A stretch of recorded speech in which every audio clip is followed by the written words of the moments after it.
There once lived a young prince, the son of the great ruler, Harun al-Rashid.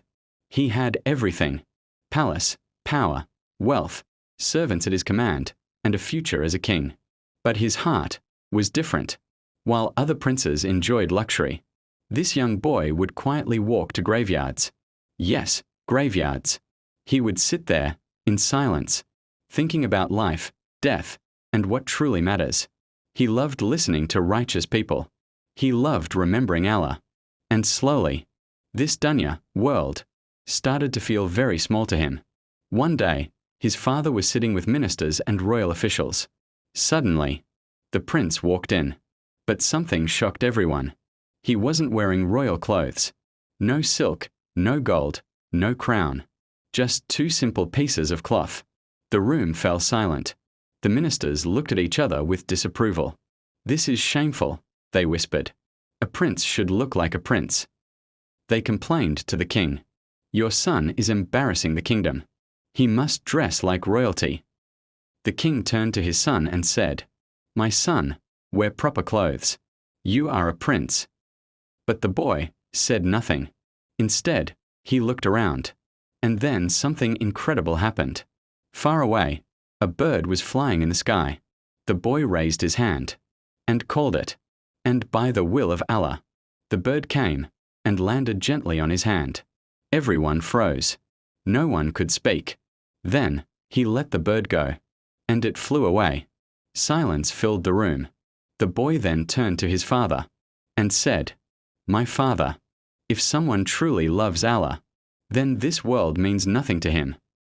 And I fear you love this world more than Allah." Those words, they didn't just hit the king, they pierced his heart. Soon after that day, the prince made a decision that most people could never make. He left the palace, left the wealth, left the throne. He chose Allah.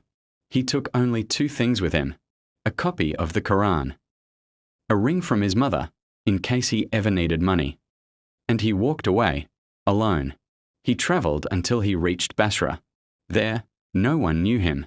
No one knew he was a prince. He lived like a poor man. He worked only 1 day a week, just enough to earn money for 7 days. No greed, no excess, just survival and worship. And even when working, he had one condition: "I will stop work when it's time for Salah." One day, a pious man named Abu Ammar Basri was looking for someone to fix a broken wall. He saw the young man, handsome, calm, reciting Quran. He asked him to work. The boy agreed, but only for a small amount of money. That day, the man worked like 10 men. By evening, the wall was perfectly built. Abu Ammar was shocked. This is not normal, he thought. When he tried to pay him extra, the boy refused. "I only take what I need." The next week, he disappeared, then returned again, worked again, left again, always the same. Simple, humble, focused only on Allah. One week, he didn't come back. Abu Ammar became worried. He searched everywhere. Finally, someone said, "There is a young man, very sick, lying in the forest." He rushed there and found him, lying on the ground, head resting on a stone, weak, fragile, near death. Abu Ammar lifted his head, placed it on his lap. The boy slowly opened his eyes and began to speak, reminding about death, warning against love of the dunya, calling people back to Allah. Then he said, "When I die, wash me, bury me in these simple clothes, and take my Quran and ring to the king, my father, and tell him, these belong to your son." Only then, Abu Ammar realized this was no ordinary man. This was the prince, the son of Harun al-Rashid, a prince who chose poverty over luxury, Allah over the world, truth over comfort. When the king received the items, he broke down. Tears rolled down his face. His son, the future king, had died alone, but rich in something far greater: Iman. Later, Abu Ammar saw him in a dream. The prince was smiling. Happy. At peace. He said, I have found what I was searching for. Allah has given me a place in Jannah.